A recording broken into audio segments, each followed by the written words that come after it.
안녕하세요. 오늘은 독일 철학자 니체에 대해서 이야기를 하고자 합니다. 근대의 도덕, 철학, 그리고 사상을 완전히 바꿨다고 칭송받는 니체. 그리고 현대 철학의 창시자라는 타이틀을 가지고 있는 니체에 대한 해석은 여러 가지가 있습니다. 지금부터 다룰 해석 또한 수많은 니체에 대한 해석 중 하나일 뿐임을 밝혀두겠습니다. 니체의 많은 작품 중 대표작으로 여겨지는 짜라투스트라는 이렇게 말했다의 해석을 재구성해 보겠습니다. 인간을 바라보는 우리의 관점은 신의 창조물이다라고 보는 창조론자와 원숭이와 같은 하등 생물에서 진화했다고 보는 진화론자와 같이 같은 인간을 바라보는데도 불구하고 서로 다른 해석이 갈립니다. 신에 대한 관점도 신을 어떻게 해석하는가에 따라 유대교, 기독교, 이슬람교 등의 종교로 나뉩니다. 이처럼 하나의 사물이나 현상에 대한 여러 해석은 니체에 대한 해석에도 나타납니다. 그리고 이렇게 다른 해석들은 니체는 누구인가를 형성케 합니다. 예를 들어 모든 신은 죽었다의 짜라투스트라를 통한 니체의 말은 니체를 반종교적인 사람으로 해석할 수도 있으며 세상에 진리란 없다는 그의 말은 니체를 허무주의라고 해석할 수도 있을 것입니다. 지금부터 니체의 작품 짜라투스트라는 이렇게 말했다에 대한 해석을 다시 풀어가도록 하겠습니다. 먼저 짜라투스트라는 이렇게 말했다의 책 첫 표지에 있는 문구입니다. 모든 사람을 위한, 그러면서도 그 누구를 위한 것도 아닌 책. 보통 이 문구는 니체가 모든 사람을 위해 훌륭한 책을 썼지만 당시 반시대적인 성향 때문에 그 누구에게도 환영받지 못할 것이라는 해석을 가지고 있습니다. 게다가 철학의 체계적인 글의 구성보다는 비유와 상징 그리고 시적 문체가 난무하기에 심지어 니체를 공부한 박사마저도 이 책의 한 문장도 나는 이해할 수 없다 했을 정도입니다. 하지만 니체가 평생을 바친 연구 주제를 생각한다면 열쇠가 되는 실마리를 찾을 수 있을 것입니다. 니체는 우리 인간이 가진 모순에 대해 상당한 관심을 가졌습니다. 인간의 의미와 함께 인간이 알고 있는 진실이 우리의 삶에 어떠한 의미를 가지는가에 대해 연구하였습니다. 그리고 그 진실이 가지는 모순과 함께 그러한 믿음을 바탕으로 살아가는 인간의 의미는 니체의 작품에 큰 영향을 미쳤습니다. 우리가 말하고 알고 있는 진실은 항상 그 기원이 허구에서 비롯되며 진실의 의미를 부여하는 것 또한 허구에서부터 출발한다는 것입니다. 그리하여 진실과 허구와 같이 대립되는 의미의 공존에 대해서 강조하였습니다. 다시 말해 허구를 모르고서는 무엇이 진실인지 알 수 없으며 진실의 존재 가치와 의미는 허구의 존재에 의해 만들어진다는 것을요. 이것을 행복과 불행에 비유한다면 행복을 알려는 자는 불행을 알아야 하고 불행을 많이 겪고 이해한 사람은 무엇이 행복인지를 알 수 있다라고 직결됩니다. 한 가지 예를 더 들겠습니다. 세상은 변화합니다. 하지만 이 변화라는 의미는 항상 멈추어져 있는 기준에 의해 변화라는 의미가 존재합니다. 멈추어져 있는 기준이 없이는 변화라는 상태를 알 수 없을 테니까요. 그런 의미에서 니체는 수많은 대립되는 의미의 공존 속에서 우리는 한 가지만을 쫓는 모순에 의해 살아간다는 것을 강조하였습니다. 하지만 이러한 모순을 니체는 부정적인 것이 아닌 인간이기에 가지는, 그래서 삶의 의미를 부여하는 긍정적인 것으로 해석하였습니다. 그래서 인간의 행복, 도덕, 결혼, 연애 등 수많은 인간사를 담은 이 짜라투스트라는 이렇게 말했다의 책 첫 표지로 말하고 싶은 것은 단지 책이 어려워서 환영받지 못할 것이다가 아닌 모든 사람을 위한, 그러면서도 누구를 위한 책도 아닌 이라는 모순적인 문구를 써서 니체가 인간의 의미를 총체적으로 담은 책의 첫 표지로 표현하려 했을 것입니다. 그리고 짜라투스트라의 모든 신은 죽었다라는 말은 니체를 반종교적으로 해석하게 합니다. 특히나 당시 그리스도의 도덕에 길들여져 있는 시대 정신을 규탄하는 것 같아 보이지만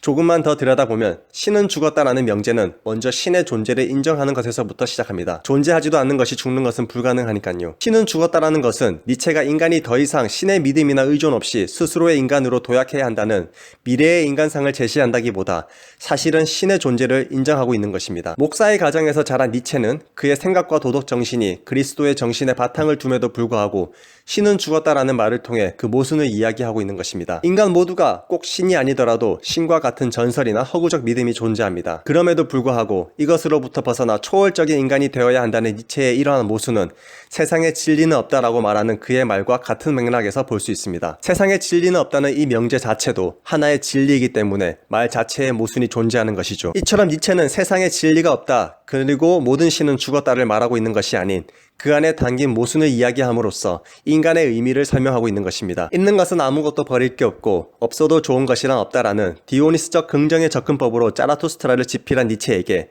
세상의 모든 것, 즉 그리스도교 사상뿐 아니라 모든 모순까지도 없어도 좋을 것은 아니었을 것입니다. 오히려 인간이 가지는 이러한 모순조차도 긍정으로 볼 만큼 그것을 이해했다고 볼 수 있습니다. 불완전한 인간이 완벽을 추구한다는 것, 불완전한 인간이 진리를 알 수 있다는 고집, 불완전한 인간이 신이 될 수 있다는 믿음, 모두 모순임과 동시에 이것을 인간에게 가지는, 인간만이 할 수 있는 인간의 삶의 의미를 가져다 주는 것으로 말입니다. 이렇게 모든 신을 부정하면서도 자신의 책이 미래의 첫 번째가 아닌 5번째 복음서가 될 것이라는 그의 예언에는 이미 4대 성전의 가치와 의미를 인정하는 모순 또한 보여주고 있습니다. 이러한 모순은 니체의 명언 중 하나인 자신의 생을 사랑하라라는 문구도 비슷한 맥락에서 해석할 수 있습니다. 단지 글자 그대로 자신의 생을 사랑하기 위해서 노력하라라는 삶에 대한 긍정적인 자세를 요구하는 것이 아닙니다. 만약 사랑에 반대되는 의미를 먼저 생각해 본다면 우리의 삶이 단순히 사랑받을 대상이 아니란 것입니다. 증오, 슬픔, 걱정뿐 아니라 견디기 힘든 순간으로 채워져 있는 우리의 삶을 단순히 사랑하기란 쉽지 않습니다. 그리고 사랑이라는 감정 또한 이러한 반대되는 감정을 통해 그 의미가 존재한다는 것입니다. 그래서 자신의 생을 사랑하라는 니체의 말은 단순히 긍정적으로 살아라가 아닌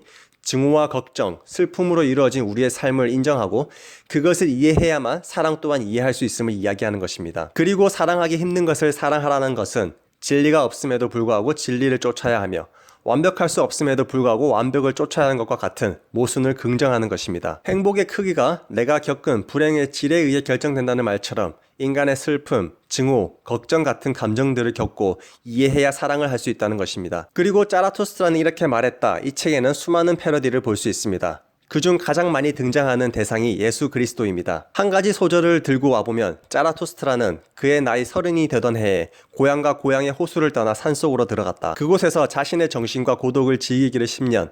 그런데 조금도 지치지 않았다. 그러다 마침내 마음의 변화가 일었다. 자, 여기서 이 구절은 신약 성서의 예수 그리스도와 상반됨을 볼 수 있습니다. 사막에서 40일간 명상을 한 예수 그리스도와 달리 더 높은 산속으로 들어가 더 오랜 기간을 명상한 자라토스트라는 과연 자신이 예수보다 더 낫다는 것을 간접적으로 말해주기 위한 패러디였을까요? 이 패러디는 니체가 예수보다 더 나음을 말하는 것이 아닌 예수 그리스도의 사상이 얼마나 깊게 자신에게 들어와 있는지를 인정하는 것이 됩니다. 패러디는 항상 패러디 이전에 그 대상이 존재하여야 합니다. 그리고 패러디를 하기 위해서 그 대상에 대한 이해가 필요하죠. 그리고 수많은 패러디 대상 중 하필 예수 그리스도였을까 생각한다면 예수 그리스도가 니체 자신에게 다른 어떠한 대상보다 가치 있고 의미가 있기 때문이었을 것입니다. 그래서 니체는 패러디를 통해 단지 내 자신이 패러디의 대상보다 더 낫다고가 아닌 나 니체 자신을 존재하게 해주는, 즉 영향을 미친 인물들을 보여주려고 했을 것입니다. 다시 말해 인간이란 끊임없이 나 아닌 다른 누군가와 비교를 통해서 그래도 내가 가치가 있다는 의미를 부여함과 동시에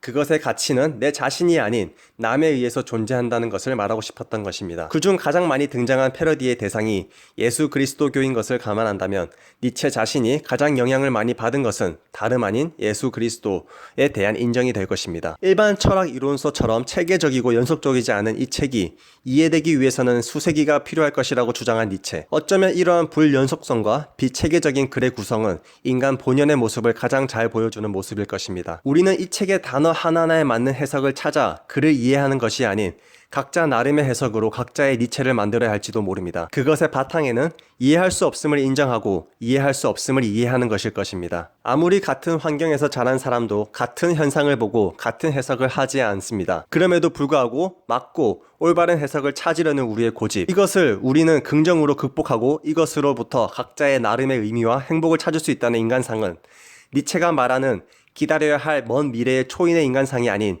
현재 지금을 살고 있는 우리 인간일 것입니다. 지금까지 들어주셔서 감사합니다.